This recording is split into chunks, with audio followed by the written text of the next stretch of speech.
नमस्कार मित्रांनो. तुम्ही कोकणातील चकवा नावाचा एक प्रकार ऐकलेला असेल. खरं तर माझा पण या चकवा नावाच्या प्रकारावर विश्वास नव्हता. पण एक दिवस ज्यावेळी खरोखर हा प्रसंग माझ्याबरोबर घडला त्यावेळी मात्र माझे डोळे उघडे ते उघडेच राहिले. आता हा माझ्या आयुष्यात घडलेला चकव्याचा एक खराखुरा प्रसंग मी तुम्हाला आजच्या कथेमध्ये सांगणार आहे. तसा मूळतः मी सोलापूर जिल्ह्यातला. बऱ्याच वेळा शाळेमध्ये असताना मी ट्रिपसाठी कोकणामध्ये पण गेलेलो होतो आणि कोकणामधल्या त्या निसर्गरम्य वातावरणाची माझ्या मनावर भुरळ पडलेली होती. आणि ज्यावेळी माझं शिक्षण पूर्ण झालं त्यावेळी माझं जे काम होतं ते कोकणामध्येच होतं. त्यामुळे आपसुकच कोकणामध्ये राहण्याची एक चांगली संधी मला मिळाली होती. आई वडील सोलापूरलाच असायचे. माझं लग्न झालेलं होतं आणि मी माझ्या बायकोसोबत म्हणजे काजलसोबत आता कोकणामध्येच राहत होतो. आणि कोकणामध्येच मी माझ्या स्वप्नातलं ते छोटंसं लाल चिराविटांचं ऐसपैस घर बांधलेलं होतं. घरासमोर औरस चौरस अंगण होतं. घराच्या अंगणामध्ये मी आंबा, काजू, नारळ अशा बऱ्याचशा झाडांची लागण केलेली होती. आत्ता जसं मला कोकणाची भुरळ पडलेली होती तसंच माझ्या मेहुण्याला पण कोकण खूपच आवडायचं. त्याचं नाव पवन. तो माझ्या बायकोचा सक्का भाऊ. आणि आता ही घटना घडली त्यावेळी मला वाटतं 2020 हे वर्ष चालू असेल. त्यावर्षी पण तो असाच उन्हाळ्याच्या सुट्ट्यांमध्ये आमच्याकडे कोकणामध्ये आलेला होता. तो त्याच्या बायकोसोबत, तिचं नाव कोमल, तिच्यासोबत कोकणामध्ये आलेला होता. आता ते दोघे आल्यापासून आमच्या चौघांची एकदम धमाल चालू होती. पण आता उन्हाळ्याचे दिवस होते. गरमी खूपच वाढलेली होती. त्यामुळं आम्ही घरातून कुठं जास्त बाहेर पडत नसायचो. पण घरात तरी बसून बसून किती वेळ बसणार. घरात बसून बसून आम्हा सगळ्यांना बोर होऊन जायचं. आता एक दिवशी असंच दुपारी आम्ही घरामध्ये बसलेलो असताना पवन मला म्हणाला, भाऊजी आज आपण ट्रेकिंगला जाऊया का? तसं मी पवनला म्हणालो, अरे तुला काय वेड लागले की काय? ऊन बघतोयस ना कसलं आहे आणि ट्रेकिंगला असल्या उन्हामध्ये कसं जाणार? तसं तो म्हणाला, भाऊजी दुपारी नाही, आपण संध्याकाळी ट्रेकिंगला जाऊया ना, इथंच जवळपास कुठेतरी. म्हणजे 4-5च्या सुमाराला आपण घरातून बाहेर पडू आणि संध्याकाळी 7-8 वाजेपर्यंत घरी परत येऊ. तसं बघायला गेलं तर मला पण पवनची कल्पना पटली होती. काजल आणि कोमल या दोघी पण आमच्यासोबत हॉलमध्येच बसलेल्या होत्या. आम्ही दोघांनी त्या दोघींकडे बघितलं तर त्या दोघींनी पण होकारार्थी मान हलवली. म्हणजे त्या दोघी पण ट्रेकिंगला जाण्यासाठी तयार होत्या. तसं आता मी विचार करायला लागलो की नेमकं ट्रेकला जायचं कुठं. तसं आता आमच्यासोबत दोघी लेडीज असल्यामुळं आम्हाला अवघड ट्रेक करणं शक्य नव्हतं. त्यासाठी मी कोणतं एखादं लोकेशन मला आठवतं आहे का याचा विचार करायला लागलो. तेवढ्यात मला आमच्या घरापासूनच एक अर्ध्या तासाच्या अंतरावर असलेल्या धोंडिवाच्या डोंगराची आठवण झाली. त्या डोंगरावर मी बऱ्याच वेळा माझ्या मित्रांसोबत ट्रेकला गेलेलो होतो. त्या डोंगरावर बरीचशी मोठी झाडं होती. डोंगराच्या उतारावर पण खूपच दाट जंगल होतं. डोंगरावर जायला एक छोटीशी पाऊलवाट होती. डोंगराच्या एकदम वरच्या टोकावर एक जुनं पुरातन मंदिर होतं. बरीचशी पडझड झालेली असली तरी ते मंदिर खूपच सुंदर होतं. आणि मला वाटलं की आपल्यासाठी हीच लोकेशन ट्रेकसाठी सगळ्यात योग्य आहे. आणि मी पवनला म्हणालो, पवन आपल्या घरापासून जवळच धोंडिवाच्या डोंगरावर आपण ट्रेकला जाऊ शकतो. पण तुम्हाला काळजी घ्यायची आहे की आपल्याला लवकरात लवकर तिकडे जाऊन अंधार व्हायच्या आधी परत आलं पाहिजे. तसे सगळेजण म्हणाले, हो आपण लवकर परत येऊया. घड्याळात बघितलं तर आता 2-2:30 वाजलेले होते. म्हणजे अजून आमच्याकडे बराचसा टाईम शिल्लक होता. आम्ही आता ट्रेकसाठी लागणारी तयारी करायला लागलो. आम्हाला लागणारं सगळं सामान आम्ही आमच्यासोबत घेतलं. तसं काही ट्रेकिंगसाठी जास्त सामान लागणारच नव्हतं कारण तो एक सिम्पल ट्रेक होता. तरी पण जाताना खूप दम लागणार, त्यात दिवस उन्हाळ्याचे. म्हणून आम्ही आमच्यासोबत भरपूर पाणी घेतलं. खाण्यासाठी पण बरंचसं सामान घेतलं. जवळजवळ 4 वाजत आले तरी बाहेरचं ऊन काही कमी होत नव्हतं. पण आता आम्हाला याच्यापेक्षा उशीर करून चालणार नव्हतं. तरी पण घरातून बाहेर पडता पडता 4:30 वाजूनच गेलेले होते. आम्ही आता आमच्या पायामध्ये चांगले ग्रिपवाले शूज घातले. संपूर्ण शरीर झाकेल असे कपडे पण घातले. कारण ट्रेकिंगमध्ये अंगाला काहीतरी ओरबडण्याची किंवा खरचटण्याची शक्यता असते. त्यावेळी आपलं पूर्ण शरीर प्रोटेक्ट केलेलं कधीही चांगलं.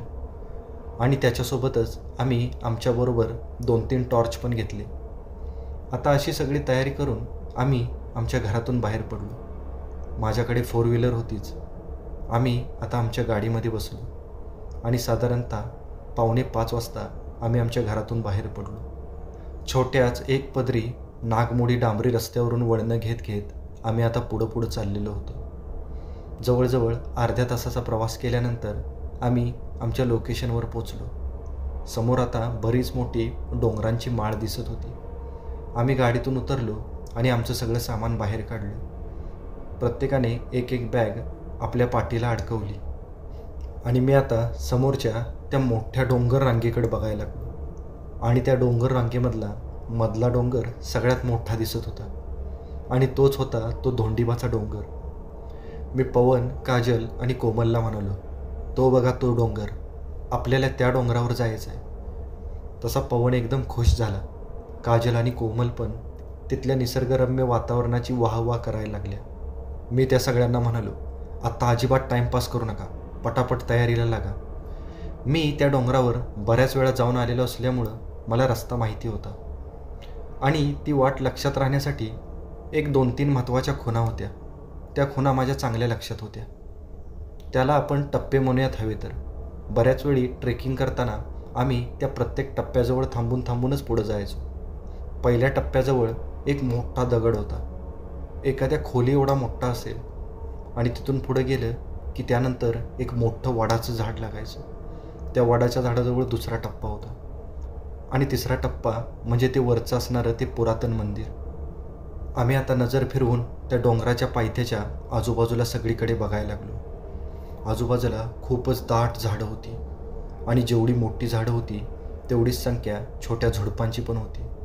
आणि त्या हिरव्या झुडपातून तपकिरी मातीतली ती नागमोडी वाट एकदमच सुंदर दिसत होती.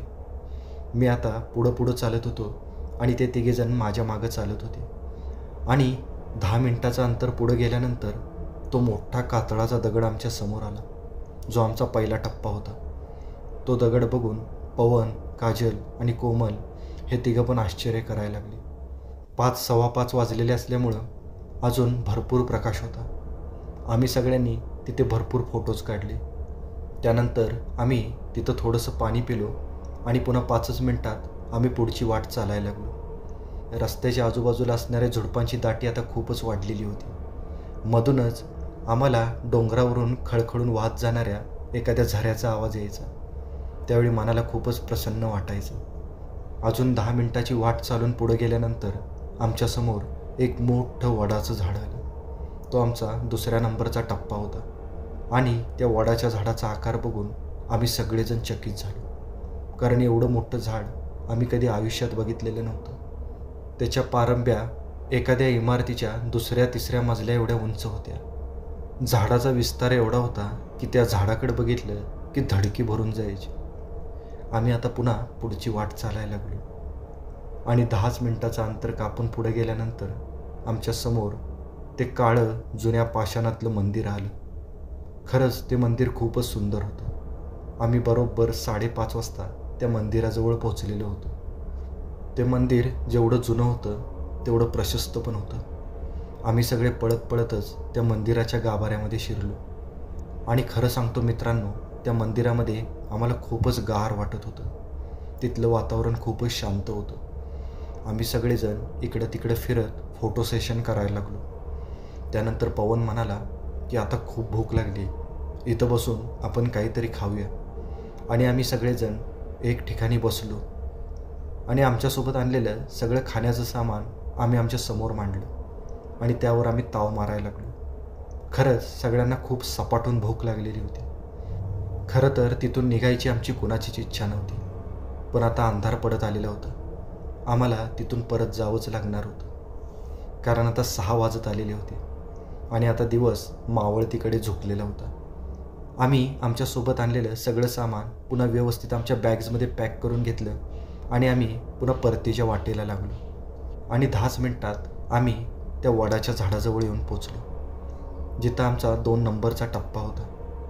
आणि त्या झाडाजवळ पोचल्यानंतर अचानक पवन ओरडला, अरे बाप रे. तसं आम्ही सगळेजण आश्चर्यकारक नजरेने पवनकडे बघायला लागलो. मी त्याला विचारलं, काय रे, काय झालं पवन? तसं तो म्हणाला, भाऊजी, माझा कॅमेरा चुकून त्या मंदिरामध्येच राहिला. तसं मी डोक्यावर हातच मारून घेतला. कोमल आणि काजल पण त्याला खूपच ओरडायला लागल्या. आत्ता जवळजवळ 6:15 वाजत आलेले होते. अंधार आता सेकंदाला वाढत होता.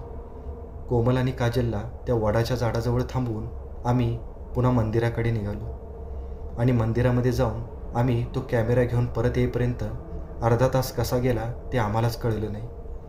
आणि आता अंधार चांगलाच पडलेला होता. मंदिरातून कॅमेरा घेऊन परत येतानाच आम्ही आमच्याकडले टॉर्च लावून खाली यायला लागलो होतो. एक टॉर्च आम्ही काजल आणि कोमलजवळ पण ठेवलेला होता. 6:45 वाजत आलेले होते आणि आम्ही अजून पण त्या 2 नंबरच्या टप्प्याजवळ म्हणजे त्या वडाच्या मोठ्या झाडाजवळ होतो. आणि आम्ही आता तिथून निघणार तेवढ्यात त्या वडाच्या झाडाकडून एक वेगळाच आवाज आम्हाला आला. तो आवाज खूपच विचित्र होता. वडाच्या झाडामागून आम्हाला कोणीतरी कणलेला किंवा कोणीतरी रडायला लागल्यासारखा आवाज येत होता. आम्हा सगळ्यांना खूपच भीती वाटली आणि आश्चर्य पण वाटलं. एवढ्या रात्रीच्या वेळी या वडाच्या झाडाजवळ कोण आलेलं असेल? आणि मगाशी तर या वडाच्या झाडाजवळून जाताना आम्हाला तिथं कुणीच दिसलेलं नव्हतं. क्षणभर वाटलं की आम्हाला कदाचित भास वगैरे झालेला असेल, पण भास झाला तर तो एकट्याला झाला असता. आमच्या चौघांना पण तो आवाज एकदम स्पष्ट येत होता. काजल आणि कोमल तर एवढ्या घाबरल्या की भीतीनं त्यांचा चेहरा पूर्णपणे पांढरा फटक पडलेला होता. त्या म्हणायला लागल्या, चला पटकन इथून, आपल्याला काय करायचं आहे, कसला का आवाज असे ना. तसं पवन म्हणाला, अरे कोण आहे ते बघायला तरी पाहिजे. कदाचित आपल्यासारखंच कोणीतरी फिरायला आलेलं असेल, त्याला काहीतरी मदतीची गरज असेल. पण मला पण पवनचं म्हणणं पटत होतं. जर खरंच कुणावर काहीतरी संकट आलेलं असेल तर त्याला आपली मदत पण होईल. म्हणून मी आता त्या झाडाच्या मागं नेमकं काय आहे ते बघायचं ठरवलं. आणि मी कोमलला आणि काजलला म्हणालो, तुम्ही दोघी इथंच थांबा, मी आणि पवन त्या झाडाच्या मागं बघून लगेच परत येतो. त्या दोघी आम्हाला नकोच म्हणत होत्या, पण आता मी आणि पवन धाडस करत त्या झाडाच्या एकदम जवळ गेलो. त्या झाडाचा बुंदा खूपच मोठा होता. त्या बुंद्याला वळसा घालून आम्ही पलीकडच्या बाजूला गेलो आणि आम्ही तिथं बघतोय तर काय, त्या झाडाच्या बुडामध्ये एक म्हातारी बसलेली होती. पांढरे पिंजारलेले केस, पांढरी शुभ्र त्वचा, ती झाडाच्या बुंद्याला टेकून कुडकुडत होती, रडत होती, कण्हत होती. त्यानंतर मी त्या म्हातारीकडे बघत तिला हाक मारली, आजी. तसं तिनं दचकन वळून आमच्याकडे बघितलं. ती म्हणाली, कोण आहे? तसं मी म्हणालो, आजी, तुम्ही एकट्याच इथं का बसलायत? तुम्हाला काही मदत पाहिजे का? तुम्ही रस्ता वगैरे चुकलाय का? तसं त्या म्हातारीनं आमच्याकडे बघत तिचे डोळे उघडले. तिचे डोळे बघून माझ्या काळजाला एक धक्काच बसला, कारण तिच्या दोन्ही डोळ्यांवर पांढरे पडदे आलेले होते. त्यामुळे तिचे डोळे एकदम धुरकटल्यासारखे दिसत होते. ते खूपच भयानक वाटत होते. ती आमच्याकडं मिचमिच्या डोळ्यांनी बघायला लागली आणि तिच्या घोगऱ्या आवाजामध्ये आम्हाला म्हणाली, मी कशाला चुकते, मी इथेच राहते. तसं मी पुन्हा त्या म्हातारीकडे बघत तिला म्हणालो, अहो आजी, इथं या एवढ्या दाट जंगलात तुम्ही कसं राहणार? चला आमच्यासोबत, आम्ही तुम्हाला तुमच्या घरी सोडतो. तशी ती म्हातारी पुन्हा आम्हाला म्हणाली, हे झाडच माझं घर आहे. तसं पवननं त्या म्हातारीला विचारले, तुमचे कोणी नातेवाईक वगैरे नाहीत का? तसं ती म्हातारी म्हणाली, माझे कोणी नातेवाईक नाहीत. इथे जे फिरायला लोक येतात तेच माझे नातेवाईक. जसं की आज तुम्ही आलाय. पण मी आज तुमच्यासोबत नाही येणार. आज रात्री तुम्हीच माझ्यासोबत थांबा. आता तिचं हे विचित्र बोलणं ऐकून मी आणि पवन खूपच दचकलो. पवन तिला म्हणाला, अहो पण तुम्ही इथे एकट्या राहणार कशा? तशी ती म्हणाली, मी काय आत्ता इथे राहत नाही. गेली 400 वर्ष मी या झाडावरच राहते. आता ती अशी म्हणाली तसं माझे पाय लटलट कापायला लागले. पवनचा पण चेहरा भीतीनं पांढरा फटक पडला. भीतीनं त्याची बोबडीच वळली.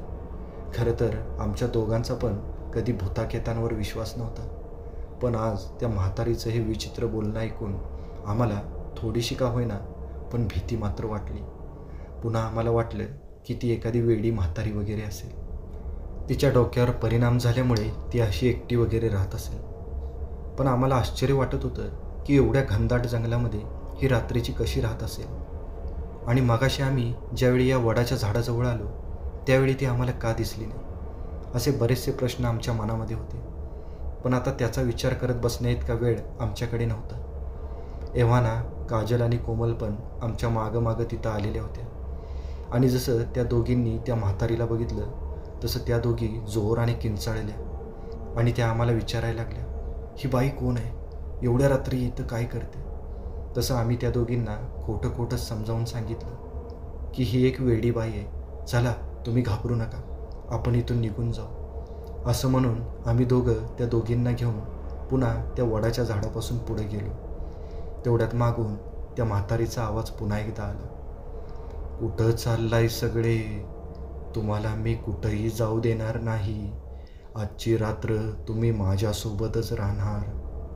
ती अशी म्हणाली तसे आम्ही चौघजण खूपच घाबरलो. आम्ही आता जवळजवळ पळतच आमची पाऊलवाट कापायला लागलो. आता जवळजवळ बरंचसं अंतर चालून आम्ही पुढं आलेलो होतो आणि अचानक पुढं बघतोय तर काय, पुन्हा आमच्यासमोर तेच मोठं वडाचं झाड आलेलं. मला खूपच आश्चर्य वाटलं. तसं पवन पण आश्चर्यकारक नजरेने ते झाडाकडे बघायला लागलं. तेवढ्यात त्या झाडाच्या मागून तीच म्हातारी बाई पुन्हा पुढे आली. आमच्या डोळ्यांवर विश्वासच बसत नव्हता. आत्ताच 10 मिनिटापूर्वी आम्ही या झाडापासून आणि या म्हाताऱ्या बाईपासून पळत पुढं आलेलो होतो. आमची येण्याची वाट एकदम सरळ होती. मग आम्ही पुन्हा त्या झाडाजवळ कसे काय आलो, आम्हाला काहीच कळत नव्हतं. तेवढ्यात ती म्हातारी त्या झाडाखालून पुन्हा मोठमोठ्याने हसायला लागली आणि ती म्हणाली, तुम्ही इथून जाऊच शकणार नाही, आज रात्रभर तुम्हाला माझ्यासोबतच राहावं लागेल. आता अजून जोरजोराने आम्ही रस्ता खाली उतरायला लागलो आणि पुन्हा आमच्यासमोर तेच वडाचं मोठं झाड आलं. आता मात्र मला चालतासुद्धा येईना. माझे पाय लटलट कापायला लागले. पवन तर मटकन खालीच बसला. काजल आणि कोमल मोठमोठ्याने किंचाळायला लागले. मी पुन्हा त्या झाडाकडे बघितलं. त्या झाडाच्या मागून मोठमोठ्याने हसलेला आवाज येत होता आणि पुन्हा ती म्हातारी त्या झाडाच्या मागून पुढं आली आणि आमच्याकडे बघत पुन्हा आम्हाला म्हणाली, मी म्हणाले होते ना, तुम्ही मला सोडून जाऊ शकत नाही. आणि ती पुन्हा मोठमोठ्याने हसायला लागली. आम्ही आता अवसान गळाल्यासारखे खाली जमिनीवर बसलेलो होतो. सगळ्यांची डोकी एकदम सुन्न झालेली होती.